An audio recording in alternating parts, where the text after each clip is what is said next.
Hello students, अब मैं Poonam Madan, accountancy teacher.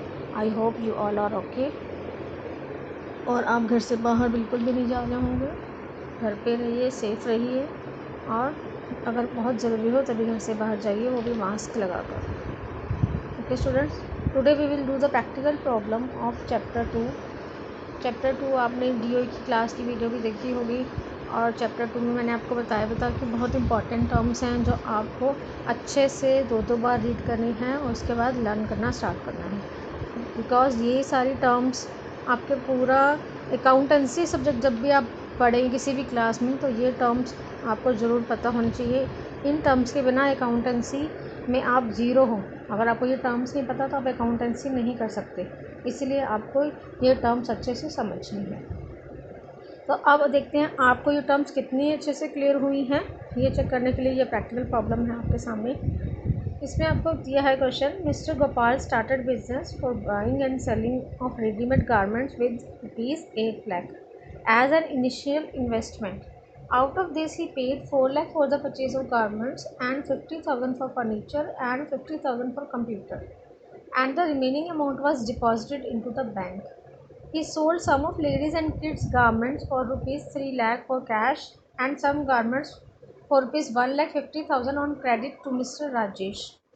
Subsequently, he bought men's garments of ₹2 lakh from Mr. Satish in the first week of the next month. A fire broke out in the office and stock of garments worth ₹1 lakh was destroyed. Later on, some garments which cost ₹1,20,000 were sold for ₹1,30,000. Expenses paid during the same period were 15,000. Mr. Gopal withdrew ₹20,000 from business for his domestic use. From the above, answer the following. तो ये आपको practical problem दी है, और इसके बाद आपको बाकी सारे क्वेश्चंस के आंसर्स देने हैं। बाकी क्वेश्चंस देखो क्या है। पहला, what is the amount of capital with which mister Gopal started the business. Mister Gopal ने जिस पैसे से बिजनेस स्टार्ट किया था वो कितना है, उसका अमाउंट क्या है, और उसे हम कैपिटल कहते हैं। तो मिस्टर गोपाल ने ₹8 लाख से बिजनेस स्टार्ट किया था। फर्स्ट लाइन में ही आपको दिया हुआ है ₹8 lakh as an initial investment, तो यही उनकी कैपिटल है। नेक्स्ट क्वेश्चन है, what fixed assets did he buy. Terms में आपने पढ़ा था फिक्स्ड एसेट्स और करंट एसेट्स। फिक्स्ड एसेट्स वो होती हैं जो एक लॉन्ग पीरियड के लिए होती हैं, वो एक साल में ख़त्म नहीं होती। तो यहाँ पर देखो, उन्होंने जो इन पैसों से उन्होंने जो भी ख़रीदा, जो उन्होंने गारमेंट्स खरीदे, उसका स्टॉक है वो भी उनकी एसेट्स ही है, लेकिन वो फिक्स एसेट्स नहीं हैं। फिक्स एसेट्स वो हैं जो हम नॉर्मली जो मूव नहीं करती, इमूवेबल होती हैं, या फिर ये जैसे ये कहना गलत होगा मूव नहीं करती, क्योंकि अगर हम वैन खरीदते हैं, कार खरीदते हैं, तो वो मूवेबल है, लेकिन वो भी फिक्स एसेट्स है। तो इसलिए इसकी बेस्ट डेफिनेशन यही है कि फिक्स एसेट्स वो हैं जो कि लॉन्ग पीरियड के लिए खरीदी जाती हैं और लॉन्ग पीरियड तक हम उसका बेनिफिट उठाते हैं।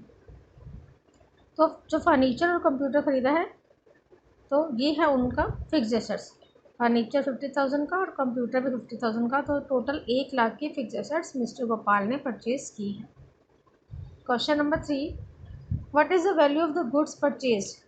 कितने वैल्यू की उन्होंने गुड्स परचेज़ की हैं। देखो, पहले ऊपर मिस्टर गोपाल ने 4 लाख की गुड्स परचेज़ की है फर्स्ट पैराग्राफ में, फिर सेकंड पैराग्राफ में 2 लाख की परचेज़ की है मिस्टर सतीश से, तो टोटल 6 लाख की गुड्स परचेज़ की है मिस्टर गोपाल ने।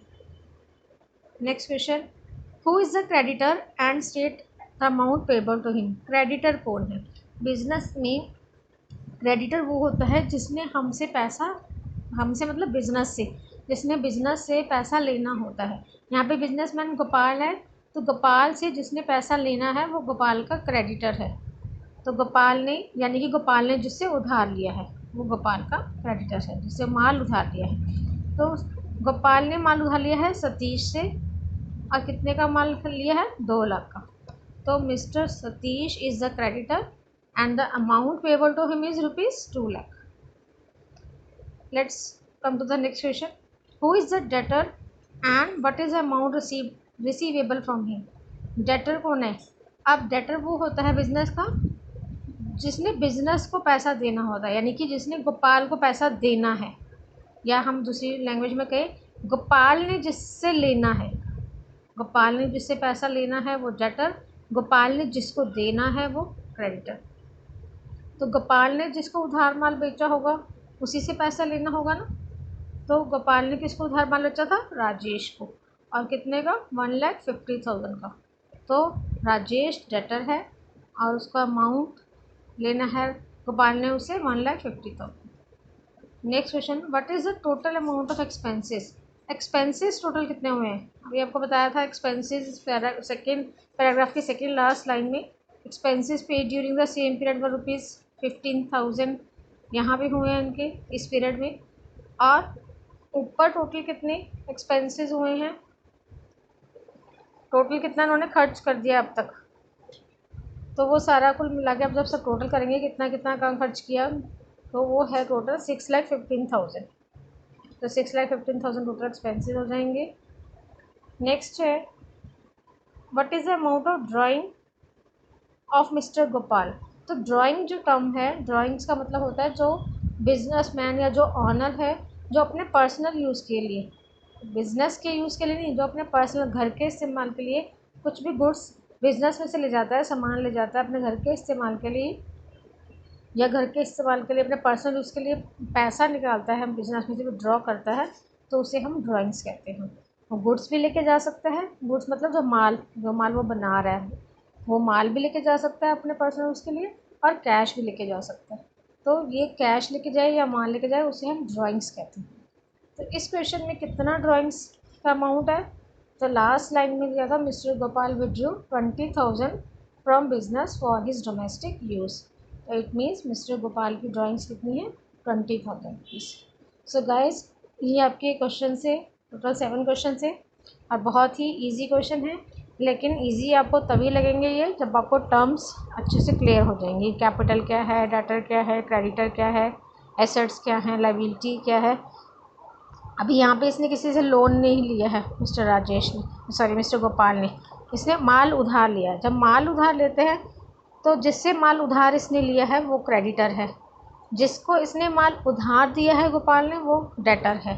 लेकिन अगर गोपाल ने उधार पैसा लिया होता बैंक कहीं से, उधार लोन बैंक से या किसी और से लोन लिया होता है अमाउंट, उधार माल नहीं, मैं दोबारा से बता रही हूँ, जो गारमेंट्स में ये डील कर रहा है गारमेंट्स उधार नहीं लिए उसने।